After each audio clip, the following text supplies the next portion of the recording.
Olá, gente, tudo bem? Espero que todos estejam bem. Hoje a gente vai iniciar nossa primeira aula sobre a introdução ao estudo das funções. Veremos um pouco sobre o que é uma função, como identificá-la, o que é uma função par, ímpar, uma função injetora, sobrejetora, objetora, etc. Mas antes disso, vamos a alguns recados. O curso será dividido em 16 aulas, sendo que terá 4 temas: a introdução ao estudo das funções, função afim, função quadrática e função modular. Cada tema terá 2 aulas de conteúdo, uma lista e 2 aulas da correção da lista. E ao final dessas 16 aulas, teremos uma avaliação, e ela será a sua nota final no curso, ok? Bom, espero que todos estejam preparados e prontos para começar esse curso. Então, eu desejo a todos um bom curso e que aproveitem bem e vamos nessa? Como comentado anteriormente, hoje, nessa aula, a gente vai ver um pouco sobre introdução ao estudo das funções. A gente vai ver algumas definições do que do que precisa ser cumprido para ser uma função e também algumas funções que são vistas um pouco no cálculo 1, ok? Como as funções pares e ímpares. Vamos lá? Vamos começar com a definição de função. A definição nos fala o seguinte: uma função f, a para b, é uma lei de correspondência entre 2 conjuntos a e b, tal que todo elemento x pertencente a associa um único elemento y pertencente a b. O que isso quer dizer pra gente? O que é uma função? Uma função é o seguinte: ela precisa ter 2 conjuntos, ok? Nesse caso o a e o b, e eles precisam estar se relacionando, ok? Como está configurado aqui. O a está indo para o b, ok? O que seria estar indo? O a, para facilitar a explicação, o a é o nosso conjunto de saída, ou seja, os elementos que estão aqui, eles saem e vão para uma lei de correspondência. Essa lei de correspondência é nada mais nada menos que uma fórmula. E quando a gente insere os elementos de A nessa fórmula, espera-se que a gente tenha como conjunto resultante o conjunto B. Também, para que seja dado como uma função, seja classificado como uma função, esses elementos do conjunto A precisam necessariamente que se relacionem com apenas um elemento do conjunto B. Se ele se relacionar com 2 ou mais elementos do conjunto B, já não é função. Como já definido o que é uma função, vamos ver isso na prática, resolvendo alguns exercícios. Vamos resolver 3 exemplos. Temos aqui, então, 2 exercícios iniciais. Ele está pedindo, nos 3, no caso, que também é no próximo, para analisar e classificar se é função ou não. Na letra A, existe o primeiro conjunto A, que ele tem os elementos 0 e 4, e no conjunto B temos os elementos 2, 3 e 5. O 0 está relacionando com os 3 elementos de B, e o 4 está relacionando com um elemento do conjunto B, que é o 5. Bom, será que isso aqui é uma função ou não? Lembrando que a definição de função nos diz o seguinte, que um elemento do elemento do conjunto A precisa se relacionar apenas com um elemento do conjunto B. Aqui, o 0, infelizmente, está se relacionando com os 3 elementos do conjunto B, ou seja, mais do que um.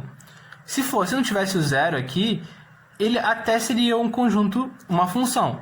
Só que, como o 0 existe, e ele está se relacionando com 3 elementos, então isso aqui é classificado como não função. Então, não é função. Na outra parte, na letra B, a gente também tem 2 conjuntos. Esse aqui eu vou deixar com o conjunto C e o conjunto T. Aqui a gente tem a seguinte situação. Temos 3 elementos do conjunto C se relacionando com 3 elementos do conjunto D. E temos 2 elementos que não se relacionam, e aqui também tem 2 elementos que não se relacionam com ninguém. Será que isso é uma função ou não? Como dito já anteriormente na definição da função, todos os elementos do conjunto de saída, nesse caso é o conjunto C, precisam estar relacionados com um único elemento do conjunto de entrada, que nesse caso é o conjunto D. Então, como esses dois elementos aqui do conjunto C não se relacionam com ninguém, essa situação que a gente tem não é função. Se eles tivessem uma relação com o 8 ou com o 6, um desses dois, ia ser função, mas como não tem, não é função. Logo, não é função. Beleza? Vamos passar para o último exemplo dessa análise. Bom, aqui a gente tem dois conjuntos também. O conjunto de saída é o conjunto E e o conjunto de entrada é o conjunto F. Aqui nessa situação, a gente tem todos os elementos do conjunto E estão se relacionando com quase todos os elementos do conjunto F. Apenas o menos 4 aqui que não está se relacionando com ninguém. Mas na definição, a gente não fala nada sobre esse conjunto aqui, o conjunto de entrada. A gente fala que todos os elementos do conjunto de saída precisam estar se relacionando apenas com um único elemento do conjunto de entrada.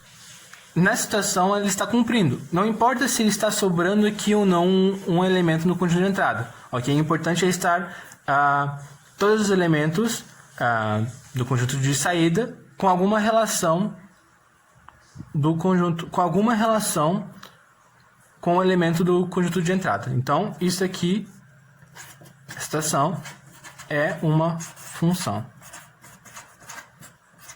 Seguindo com a aula, agora a gente vai ver um pouco sobre domínio, contradomínio e imagem. Okay? Primeiramente, eu vou apresentar para vocês a definição de cada um dos três elementos que eu citei agora há pouco, e depois a gente vai resolver alguns exercícios, ok? Começando com a definição de domínio.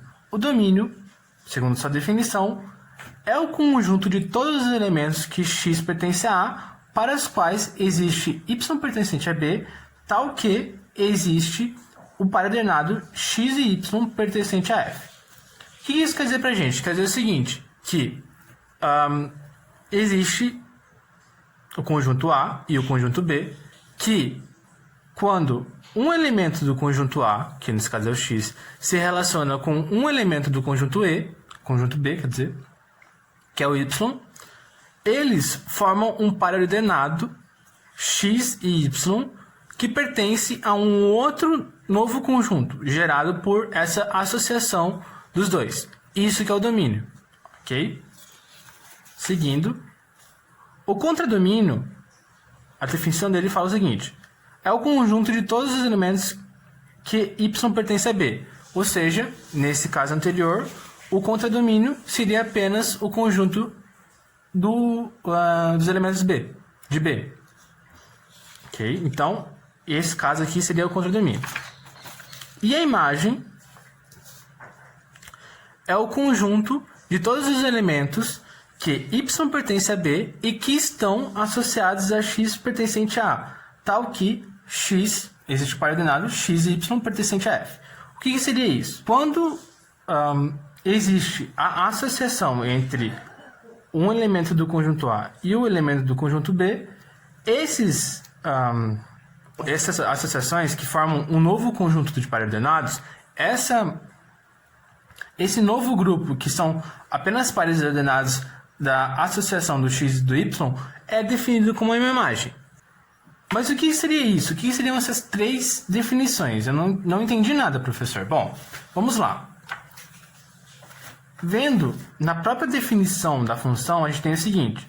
A gente tem, lembrando que para ser uma função, existe dois conjuntos, que eles têm uma relação entre si, e passam para ter essa relação, o conjunto de saída do conjunto A precisa passar de uma lei de correspondência e gerar o conjunto B. Bom, o que é cada coisa aqui?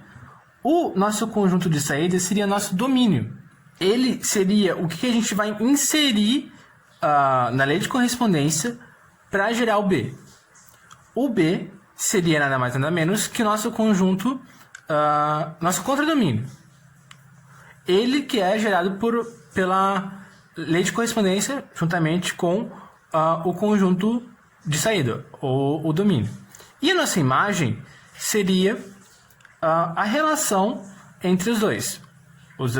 Lembrando que não é todos os elementos que se relacionam entre si. Lembra que pode sobrar elementos do contradomínio. Então, esses elementos que se relacionam entre o A e o B são chamados de imagem. Beleza? Então, voltando, agora a gente vai para alguns exemplos. Nesse exemplo 1, ele nos dá dois conjuntos, o conjunto A e o conjunto B. Eles relacionam eles, que o A é o conjunto de saída e o B é o conjunto de chegada. Também dá a lei de correspondência para aplicar nesses dois conjuntos e pede para encontrar o domínio da função, o contradomínio da função e a imagem da função. Então, a gente vai começar com o domínio. O domínio de f. Como a gente já viu a definição, o domínio seria o nosso conjunto de saída, aquele que a gente insere na fórmula. Nesse caso, como ele colocou aqui para a gente, o conjunto de saída seria o conjunto A. Logo, o domínio é o nosso conjunto A. O contradomínio da função seria o nosso conjunto de chegada. Então, aquele conjunto que a gente gera depois que insere os elementos na lei de correspondência. Dessa maneira, é o nosso conjunto B. Então, o contradomínio da F é o conjunto B. Agora falta para a gente encontrar a imagem. A imagem a gente precisa, como a própria definição nos fala, relacionar o A com o B. Então, a relação entre os elementos do A e a relação dos elementos do B, entre essas duas, nos dá a nossa imagem. Dessa maneira, a imagem de F será o seguinte: basta a gente pegar esses elementos de A, inserir na função e ver quais elementos que vão dar no conjunto B. Então, vamos começar com menos 1. F de menos 1 é igual a 2 vezes menos 1 mais 1. 2 vezes menos 1 é menos 2, mais 1 é menos 1.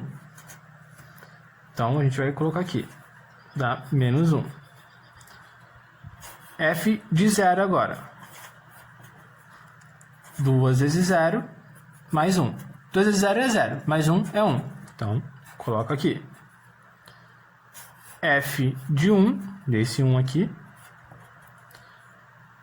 2 vezes 1, mais 1. 2 vezes 1 é 2, mais 1 é igual a esse 3 aqui. Então, dá 3. F de 2 é igual a 2 vezes 2 mais 1. 2 vezes 2 dá 4. 4 mais 1 dá 5. Então, quando a gente insere o 2 na fórmula, ele retorna 5. Então, aqui a nossa imagem é 5. E por último, F de 3 é igual a 2 vezes 3 mais 1 é igual a 2 vezes 3 dá 6. 6 mais 1 é igual a 7. Então, nosso conjunto de imagem seria isso. Seria esses elementos aqui. Lembrando que, o porquê a gente não coloca o 10 no conjunto imagem? Por quê? Porque existe só associação com o 7, o 5, o 3, o 1 e o menos 1, que associa-se com os elementos do conjunto A. Por isso que a gente não coloca esse elemento que sobrou. Ok? Então, vamos para o próximo exemplo.